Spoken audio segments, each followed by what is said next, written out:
পরবর্তী ভিডিও পাওয়ার জন্য চ্যানেলটাকে সাবস্ক্রাইব করুন। লন্ডন সময় সকাল 10টা। আজকে 3 দিন হলো ইহুতিশ মাহেরাদের লন্ডন নিয়ে এসেছে। ওই দিন ওদের এখানে দেখে ইহুতিশ কাজে বেরিয়েছে। নতুন জায়গায় এর জন্য ইহুতিশ ওদের জন্য সবকিছুর ব্যবস্থা করে দিয়ে গেছে। ঈশানও খুব তাড়াতাড়ি এখানে চলে আসবে। এখানে আসার পর থেকে ইহুতিশা খুব মজা পাচ্ছে, কিন্তু মাহেরা এই হঠাৎ ঘটে যাওয়া ঘটনাটা ভুলতে পারছে না। আজকে ইহুতিশ এর ফেরার দিন। এখানে যতজন মেইড আছে তারা একজন বাদে সবাই কম বেশি বাংলা বলতে পারে। ওদের দেখে বোঝাই যাচ্ছে ওদের আগে বাংলা ভাষায় কথা বলার জন্য প্রশিক্ষণ দেওয়া হয়েছে এই ইংরেজ এর বাচ্চাদের। আর এটা অবশ্যই ইহুতিশ করিয়েছে মেয়েদের জন্য। ইহুতিশা যেহেতু জন্ম থেকে বাংলাদেশে বড় হয়েছে, তাই ওর এত তাড়াতাড়ি ইংরেজি শেখা সম্ভব নয়। এই মেয়ে এত চঞ্চল, ওর সাথে সবাই কথা না বললে হয়তো বাবার সাথে যুদ্ধ শুরু করে দিল। ইহুতিশ ওদের রেখে গেল, কি হবে মেয়েদের সাথে কথা বলা একদিনও মিস হয় নাই।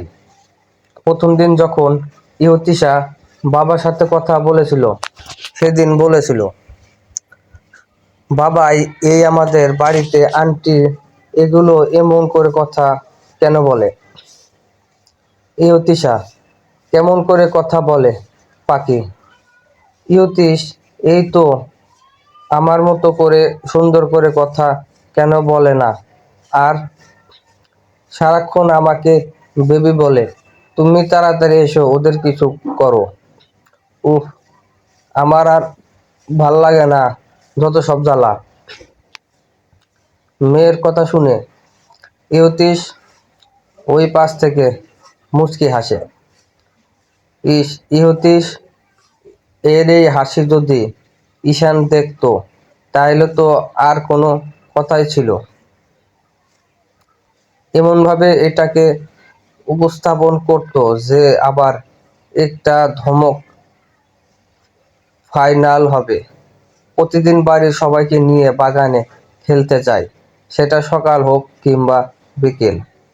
ইহুতিশার অবসর সময় সবাইকে নিয়ে ছোট খেলতে, আর ওরাও ওর কথা শুনতে বাধ্য। আজও তার ব্যতিক্রম নয়। আজকে যখন এসে রুমে ঢুকলো, তখন ইহুতিশা রুমে ঢুকে দেখলো মা বসে আছে চুপচাপ। এটা দেখে ওর মনটা হঠাৎ খারাপ হয়ে গেল। মায়ের কথা না শুনে ও কি ওর মাকে বেশি কষ্ট দিয়ে ফেললো? কিছুক্ষণ পর আবার ওর নানুই এর বলা কথা শুনে গুলো মনে করে নিজেকে শান্ত করলো। কিন্তু নানুই তো বলেছিল মা প্রথমে একটু রাগ করলে পরে থাকবে, পরে বাবাই সব ঠিক করে দেবে। ওর মা ওর আম্মা, তুমি বাচ্চাদের মতো মুখ ফুলিয়ে রেখেছো কেন? ইহুতিশা, তোমার তা কেন মনে হচ্ছে? মাহেরা, না তুমি আমার সাথে কম কম কথা বলো কেন? ইহুতিশা, আমি কথা বললেই বা কি, এখন তো তোমাদের বাবাই আছে না? মাহেরা, মা যে রাগ করছে এটা ইহুতিশা ভালো করে বুঝতে পারছে, কিন্তু ওর কি করার আছে? ওর তো মা বাবা দুজনকে দরকার। আম্মা, তুমি রাগ করে কথা কেন বলছো? আমি কি করেছি? সবার বাবাই আছে, আর তোমার কেন নাই? তাই আমি এমন করছি। জানো, নানুই বলেছে আমার মা বাবা রাগ করে একসাথে থাকে না, তাই আমাকে নাকি তাদের একসাথে ঘুরতে হবে। ইহুতিশা, নানুই বলাই এতক্ষণে মাহেরার টকনক নড়ল। ইহুতিশার নানুই বলতে ইহুতিশা মীরার মা, অথচ ওর মামুনির কথা বলছে নানুইকে। ওর মা, এখন দেখি তুমি নানুইকে ভুলে গেছো। আমার তো একটাই নানুই আছে, আমি তার কথা বলছি। তার মানে মামুনি তোমাকে এসব শিখিয়েছে? তুমি আমাকে কেন এসব বলো নাই? আমি তোমাকে কেন বলবো? তুমি এটা শুনলে আবার রেগে যেতে, বাবাইয়ের কাছে আসতে দিতে না, বুঝছো? আমি এসব বুঝি না। আর নানুই আমাকে এসব বলতে না করেছে।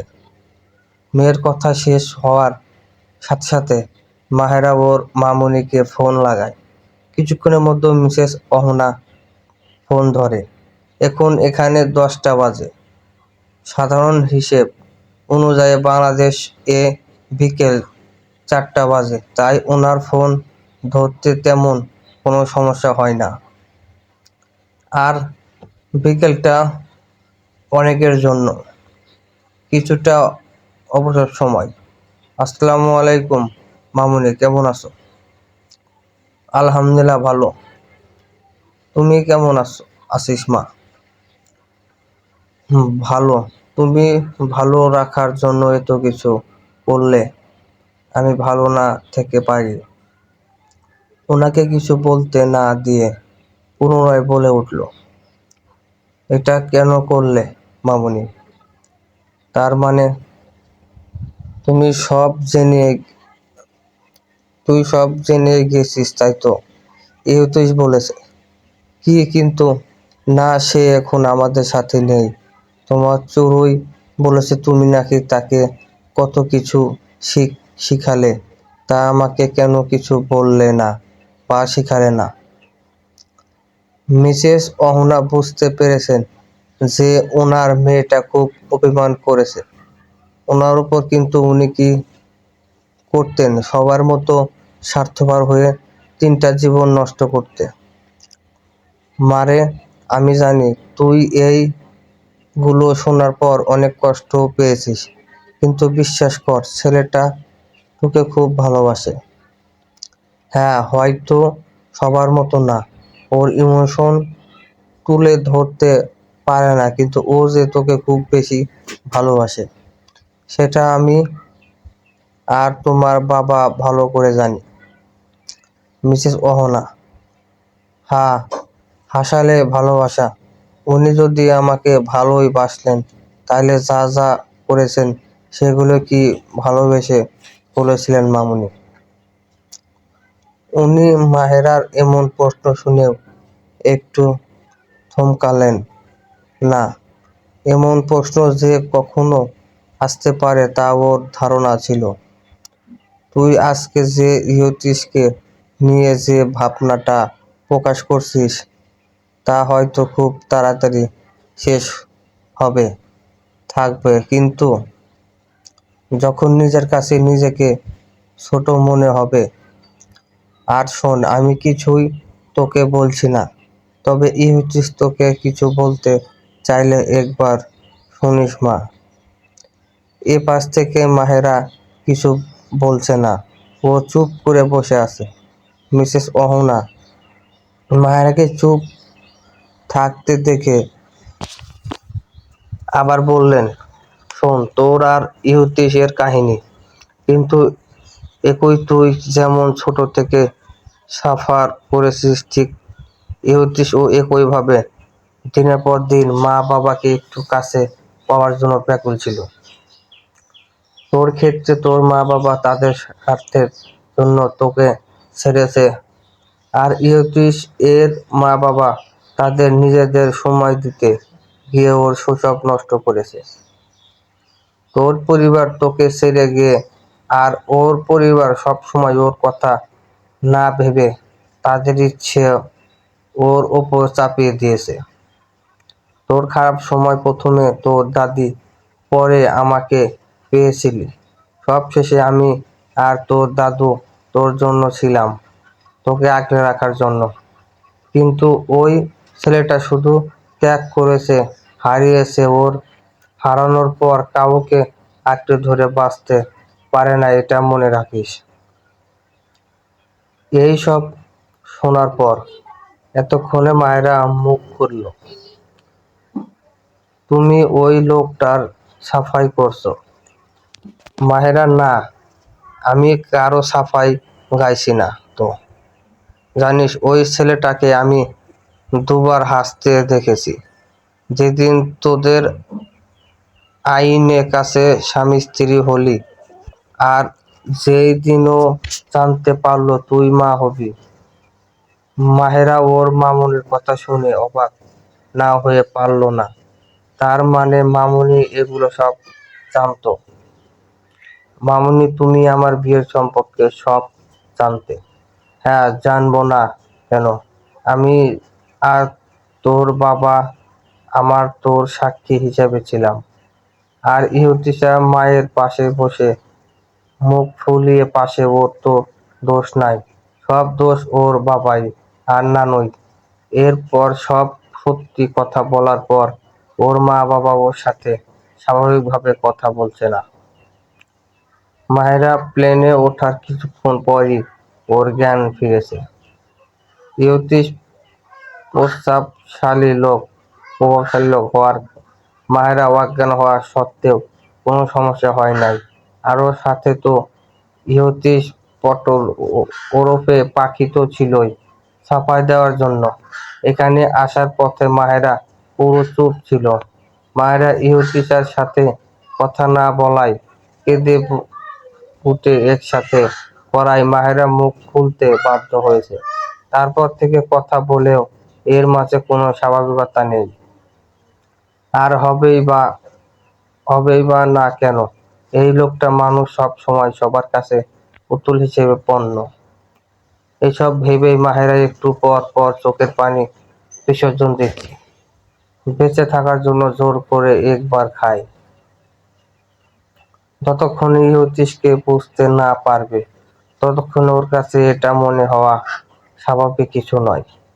মাহেরা আর কথা বলার সাহস পেল না। ওর মামনি এসব জানতো আর ওকে একটু কিছু বুঝতে দিল না। আর বাবার মিসেস অহনা বলা কথাগুলো ভেবে বলেছে। কি করবে এখন? ওর কি করা উচিত তা বুঝতে পারছে না মাহেরা। কিন্তু এখন এইসব ভুলে গিয়ে মেয়েকে আদর করতে ব্যস্ত হলো। এই লোকটা সম্ভবত যার দিকে তাকালো। মায়েরা সব কষ্ট ভুলতে ব্যস্ত। সবকিছু ভুলে মেয়েকে বুকে আগলে নিল। সন্ধ্যা 7টা, মাত্র ইহুতিস বাসায় ফিরে প্রথমে মেয়েকে আর তার বোকা নারীকে বুঝলো। নিচে পা নিচে পা নিচে না পেয়ে সোজা উপরে চলে গেল। মাঝপথে মেয়েদের কাছে জেনে নিল তার সুখ পাখি দুইটা কোনো রুমে আছে। এটা জানার পর একবারে সেই রুমের দিকে পা বাড়ালো। এখন সেই কাঙ্ক্ষিত রুমের সামনে দাঁড়িয়ে আছে। একবার ঢোকার পালা। যেই না দরজা খুলে ভেতরে ঢুকে পা বাড়ালো, সামনের দৃশ্য দেখে ওর মুখে একটা মুচকি হাসি ফুটে উঠল। যে দিনটা দেখার জন্য আজ দীর্ঘ 6টা বছর অপেক্ষার পর আজকে ধরা দিল। মা আর মেয়ে একে অপরকে জড়িয়ে ধরে ঘুমিয়ে আছে। ইহুতিসার মাথাটা ঠিক মাহেরার বুকের মাঝখানে, আর মাহি ওর 2 হাত দিয়ে সে তার বাচ্চাকে জড়িয়ে রেখেছে। ইহুতিস তো এমন একটাই সময়ের অপেক্ষায় এতগুলো দিন থেকেছে। যখন ক্লান্ত হয়ে ফিরবে তখন এই যে ওর পাখি আর বোকা নারীকে দেখে ক্লান্তি তো জুড়াবে। আজকের 3টা দিন পর চোখের সামনে ওর 2 সুখ পাখিকে দেখলো। এটা ভাবতেই হাসিটা আর প্রসারিত হলো। ইহুতিস কোনো কথা না বলে জোড়া রুম থেকে বের হয়ে গেল। কোনো রকম ফ্রেশ হয়ে এসেও সুন্দর মতো মা মেয়ে জড়িয়ে ধরে ঘুমের রাজ্য পাড়ি দিল। রাত বাজে প্রায় 9টা। সবার আগে ইহুতিসার ঘুম ভাঙল।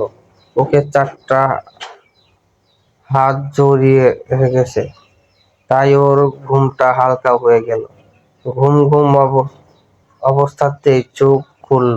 পাশে বাবাকে দেখে খুশিতে অবস্থা নাস্তাবাদু। বাবাইকে কাছে পেয়ে একটু জোরে বলে উঠল, বাবাই তুমি এসেছো, জানো তোমাকে কত মিস করছি। ইহুতিশার এমন চিৎকার শুনে মাহেরা আর ইহুতিশ এর ঘুম ভাঙলো। আমি এখানে থাকলে অবশ্যই চুরি করে একটা ছবি তুলে রাখতাম তিনজনের, সবাইকে বলছি। ইহুতিশ আর মাহেরা ওদের চরিত্র আমাকে আমার মতো সাজাতে দাও। ইনবক্সে এসে গন্ডগোল করো না, তাইলে এই দুঃখ রাখার জায়গায় হারিয়ে ফেলবো। আজকে আর কিছুই কইতাম না, শুধু একটা গন্ডগোল পাকাইলাম আর কি।